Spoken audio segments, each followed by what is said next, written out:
Hello, right now I'll be doing part 2 of Amazing Sun by Neil Morris. Here's a diagram. There is the Sun, Mercury, Venus, Earth, Earth's moon, Mars, Jupiter, Saturn, Uranus, Neptune, and Pluto. Solar energy.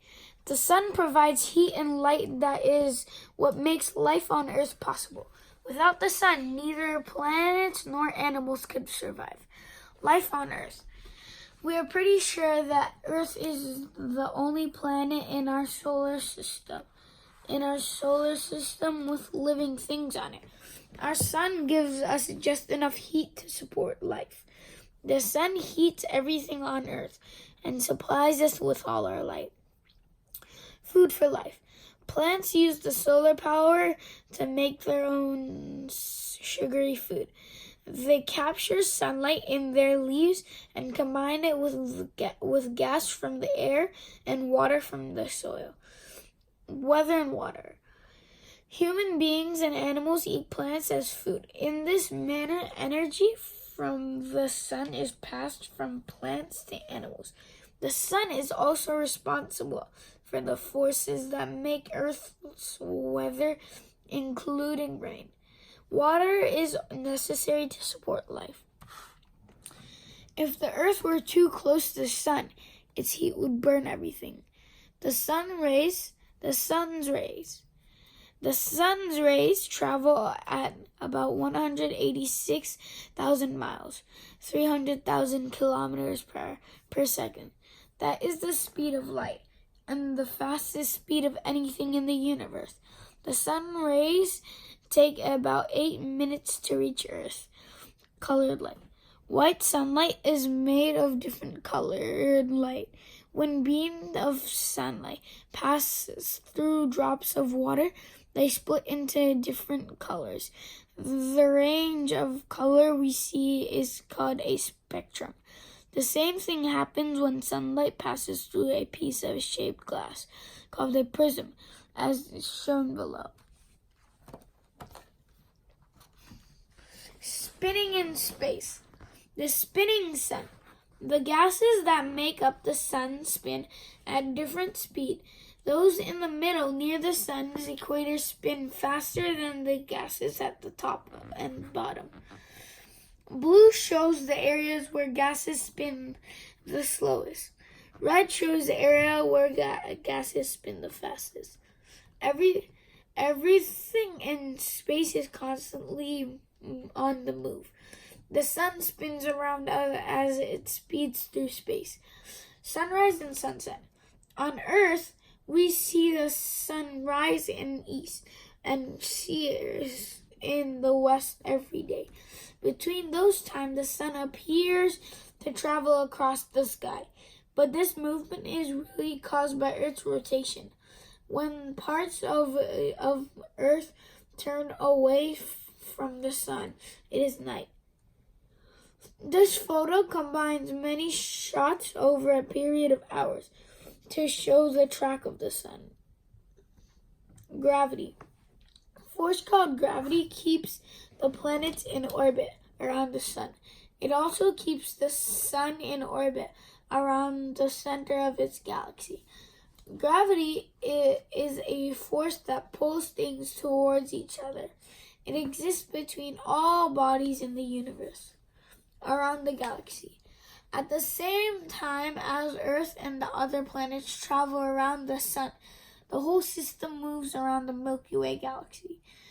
The sun moves at the amazing speed of 150 miles, 240 kilometers per second. Yet it still takes more than 200 million years to make one orbit of the galaxy. Milky Way. The sun orbits around the central bulge of its spiral galaxy along with at least 500 billion other stars. And there's this little paddle that we could rotate. This shows how the galaxy rotates in space. On Earth, a solar eclipse occurs when our moon passes in front of the sun.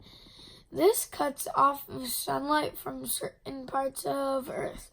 A lunar eclipse occurs when the Earth blocks sunlight from reaching the moon. Eclipse. Partial eclipse. When the moon passes in front of the sun, it throws a shadow on Earth. Those who live near the shadow see a partial eclipse because part of the sun is blocked by the moon. Partial eclipse also occurs when the moon covers only parts of the sun. Diamond ring. At the beginning and ending of the total eclipse, the sun may shine between mountains at the edge of the moon. This bright spot of sunlight looks like the sparkling diamond in a ring. Solar eclipses occur less often than lunar eclipse. Warning: you do not want to wear special glasses with. You need to wear special glasses with filters to protect your eyes when you look at the solar eclipse. Total eclipse. When the moon is in exactly the right position, it can cover the sun entirely and block sunlight from shining on Earth for a short time. Day becomes night.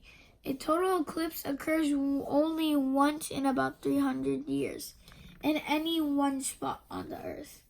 Lunar eclipse. A lunar eclipse occurs when the Earth comes directly between the sun and the moon. The moon does not disappear completely. As Earth's shadow falls on it, the moon turns reddish-brown. And there's a sun behind this one. Right here. Life of a star. All stars begin the same way, but some shine longer than others. Our star, the sun, is about halfway through its life. Birth of the sun. The sun formed about 4.6 million years ago, born from a cloud of gas and dust called a nebula. Over thousands of years, gravity pulled this cloud of material together to make a star. Leftover materials form the rest of the solar system.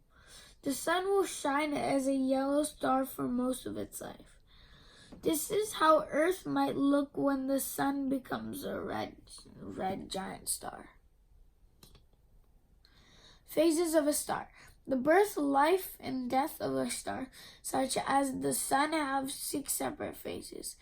The longest phase is the third, called the main sequence. This is when the star shines steadily as our sun does now. Cloud of gas and dust. A spinning cloud of gas and dust, called a nebula, shrinks and heats up. The cloud breaks into pieces. And this is a picture. A star is born. A small piece from a new star. Leftover materials around the star may form planets. And this is a picture. Main sequence. The star shines steadily for most of its life. It produces energy by nuclear reactions, turning hydrogen into helium. This is another picture. The star expands. When all its hydrogen is used up, the star swells and starts to cool down. It becomes a red giant. This is a picture. The star collapses. When it runs out of energy, the star collapses, and its outer layers are blown into space. And this is a picture. The star dies. Only the core of the star is left. This small white dwarf cools slowly and eventually fades away. And that's a picture. Red giant. The sun is now in the main sequence of its life, shining steadily. In about 5,000 million years from now, the yellow sun will start to run out of hydrogen. Then it will cool, swell, and become a red giant star. Death of the star. The red giant sun will eventually shed its outer layer, and they will drift into space. This will leave the sun's core a small cooling star known as a white dwarf. This will cool down slowly and eventually disappear. When it becomes a red giant, the sun will be at least 100 times bigger than it is now.